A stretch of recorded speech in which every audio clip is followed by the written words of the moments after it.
most people, the airport isn't exactly a trip to Disneyland, but while a 30-minute delay is sure to put a damper on anyone's spirits, try having a police dog in your face as an officer cuffs your hands behind your back. That's exactly what happened for one Canadian man as he attempted to return home after a quick trip overseas. A reaction such as this might seem excessive, but after seeing the unusual cargo that was discovered inside his luggage and the immense threat that it posed, the officers had no choice but to act. With the advanced security measures used in airports today, bringing something on a plane without anyone noticing surely seems like a lost cause. Still, even with the odds stacked against him, that didn't stop Ippolit Budanov from trying. Touching down at the Pearson International Airport in Toronto, the Ontario native appeared to be just another jet-lagged passenger, relieved that his half-day flight from Russia was over. Yet, without a doubt, the only thing on his mind was the stowaways in his carry-on. As Budanov disembarked from the plane, he could feel his heart beating in his chest. But why was he so worried? He'd already gotten his cargo past Russian security. How hard could smuggling it through one more checkpoint really be? Budanov had every right to be cocky, but there was one thing he didn't consider as he approached the customs counter: dogs. The sight of the Border Patrol canines was not a welcome one, though maybe, just maybe, he thought they wouldn't catch the scent of what he was carrying. He shuffled up to the customs agent and reached for his papers. Then came a bark, then another, and another. He turned casually, hoping they'd caught wind of something else. Then, in an instant, the dogs were on him. The canines directed their barks at Budanov's bag, and the observing Border Patrol agent quickly snatched it away. Opening the carry-on, the agents were puzzled. Inside, there was only another bag. The situation only grew stranger from there, as inside the second bag they found 10 more, each one made of cloth and damp to the touch. One whiff of the heavy perfumed pouches told the agents all they needed to know. Whatever was inside was not meant to be found.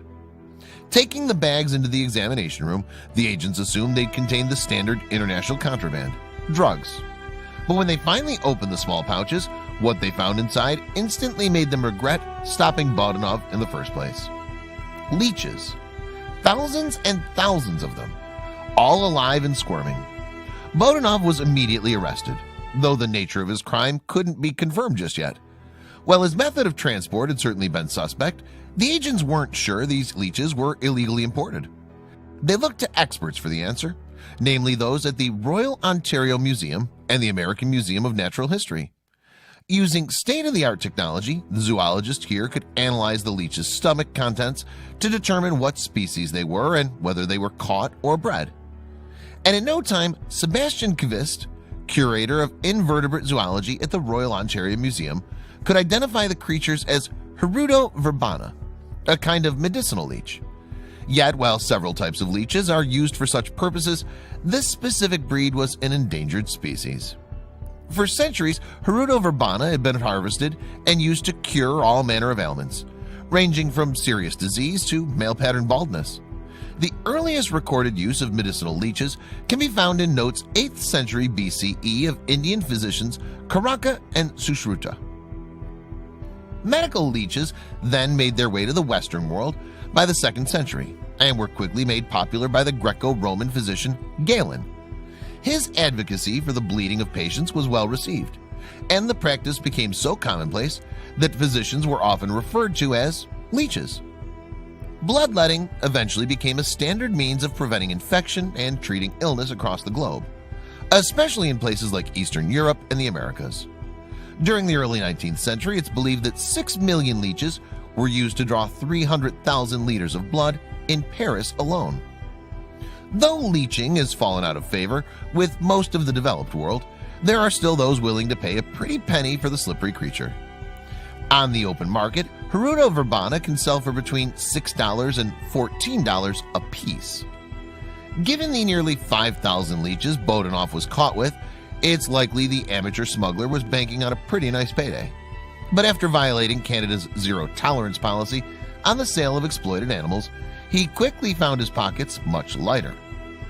Budanov was fined $15,000 for his crime, a quarter of what he could have sold his leeches for at top dollar. He was also banned from importing and exporting for a year as well as possessing animals that are protected by the Convention on International Trade in Endangered Species of Wild Fauna and Flora. But had Boninoff succeeded in bringing leeches into the country, their presence likely would have been felt by more than just those whose blood they were cleansing. Because leeches are an invasive species, their effect on the environment can be catastrophic. A common practice among those who leech illegally is disposing of them in a nearby body of water, disrupting the natural balance of the ecosystem. In fact, a number of European leech species have already popped up in Canadian lakes as a result of this dumping. Thankfully, quick action on the part of the Pearson Border Patrol agents prevented thousands of these creatures from inevitably winding up in Canada's waterways. Still, animal trafficking remains a major problem in North America. Texas's Rio Grande border, for instance, is no stranger to smugglers, and over the years, border agents have seen their fair share of strange cargo. But in August 2018, folks attempted to bring one particular unusual item across the river undetected. While out on patrol, 2 agents from Brownsville, Texas, spotted 3 individuals lingering on the Mexican side of the river. The trio tried to look inconspicuous, but the sharp-eyed agents saw right through their charade. The officers approached, and as they did, the trio knew they'd been made. Caught red-handed trying to cross the border, the individuals hightailed it back to Mexico, leaving their possessions behind. It was a typical find for a border agent: water jugs, shoes, and a few hastily packed bags. But there was one piece of luggage that the officers found themselves returning to again and again: a black duffel. Unable to shake their suspicions, the agents unzipped the bag and tossed the flap open. One peek inside told them everything they needed to know about the attempted border crossing. It wasn't a bid for a new start, it was a smuggling. And what was it that was being smuggled? Well, none other than a tiger cub, likely just a few months old. The animal lay unconscious in the duffel, but fortunately it was alive. Without a moment to lose, the agents grabbed the young tiger and carried him.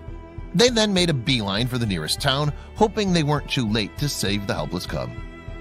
Feeling that a veterinary hospital wouldn't be equipped to care for such an animal, the officers took the cub to Brownsville's Gladys Porter Zoo. Hopefully, they figured the wildlife specialist there could nurse the baby tiger back to health. The cub was out cold when the zoo's medical team finally got him onto the exam table, and they feared that the smugglers might have drugged the animal to sedate him for the trip. Luckily, they could stabilize him, and the little guy soon came to. Not long after word of the cub's discovery got out, Border Patrol Communications Director Irma Champa reported the tiger was doing great and was expected to make a full recovery.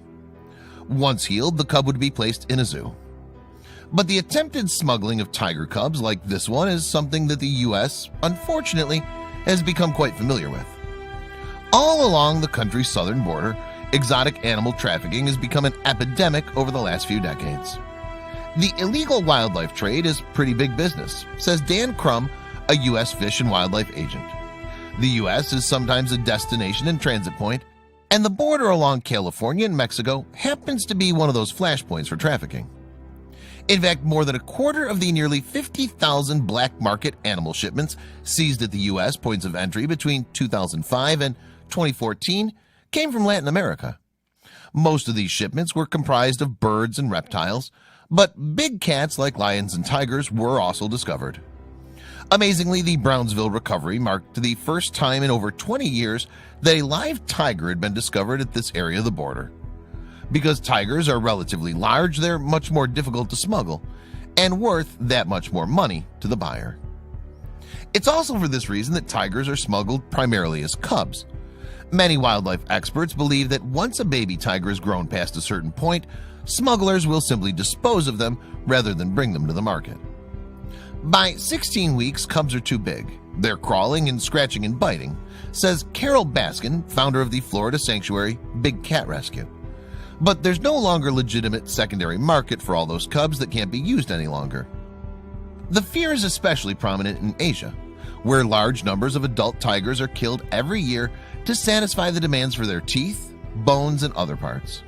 A highly illegal practice, these killings are primarily responsible for the Asian tiger's population's significant drop to just 3,500. Surprisingly, the U.S. currently boasts the world's largest tiger population at around 5,000, according to the World Wildlife Fund. However, the vast majority of these animals are born in captivity, not smuggled into the country. But for every handful of tigers in zoos and sanctuaries, there are plenty of big cats being kept in unsavory conditions by private owners. Some are even showcased in cruel roadside attractions, where tourists can pay to cuddle and take pictures with them. Thankfully, measures have been taken across the country to put an end to the exploitation of animals. Following a 2017 sting dubbed Operation Jungle Book, 200 animals were rescued from this kind of abuse, including lizards, songbirds, and even a king cobra. Yet, while countries around the world are making a conscious effort to stop the trafficking of exotic animals, a large number still slips through the cracks. Even in big cities like Paris, exotic creatures can sometimes go undetected for months, even years at a time. For instance, in late 2017, videos and images surfaced online of a 24-year-old man abusing a wild animal he was keeping as a pet. In response, a number of activists contacted law enforcement to see if this man and his pet could be located. An investigation soon began, with authorities using the man's post to pinpoint his location. After weeks of searching, they tracked the man to an apartment in the French suburb of Noisy-le-Sec. When firefighters arrived on the scene, they found the apartment deserted. However, when they further explored, they discovered a heartbreaking sight in the back room. There, huddled in a corner of a small cage, was a tiny lion cub. Judging by his size, this big cat was no older than 1 year. But the saddest part of it all was the poor shape they found him in. The cub was severely emaciated, and the many cuts and bruises on his body confirmed the reports that the little guy had been severely abused. Not too long after the bust, police officers managed to find and arrest the cub's owner, who had bought the animal simply to show it off online. But with the cub's abuser behind bars, what was next for the little lion? After hearing the cub's story, the animal rescue organizations Fondation 30 Millions d'Amis and Refuge de l'Arche decided to take them into their care. With their help, the little lion was transferred to Nature Help Centrum in Belgium, a rescue center known for rescuing and rehabilitating big cats.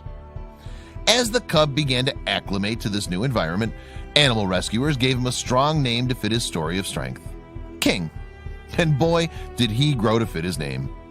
But as King began to outgrow his surroundings, it became time to seek out a permanent home for the young lion. And so, the animal welfare organization Born Free started a campaign to move King to his ancestral home, Africa.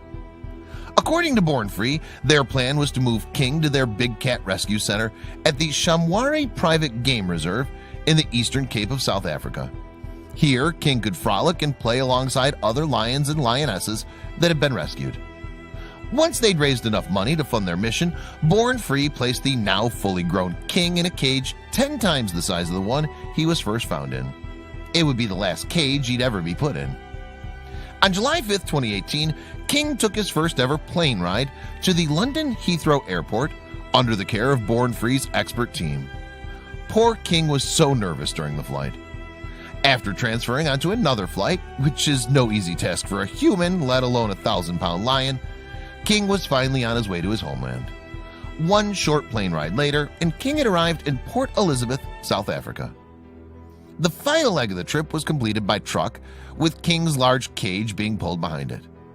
Though the plane rides had put a strain on poor King, it would all be worth it in just a few hours.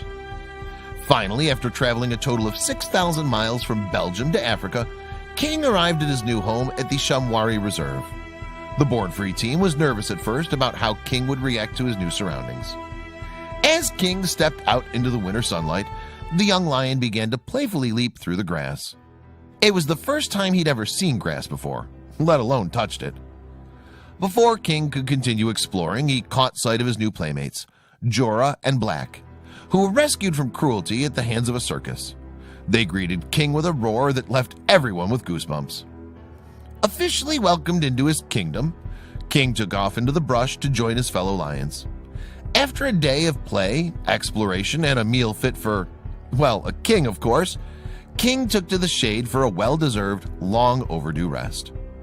King remains at the Shamwari Reserve to this day, living in peace and freedom.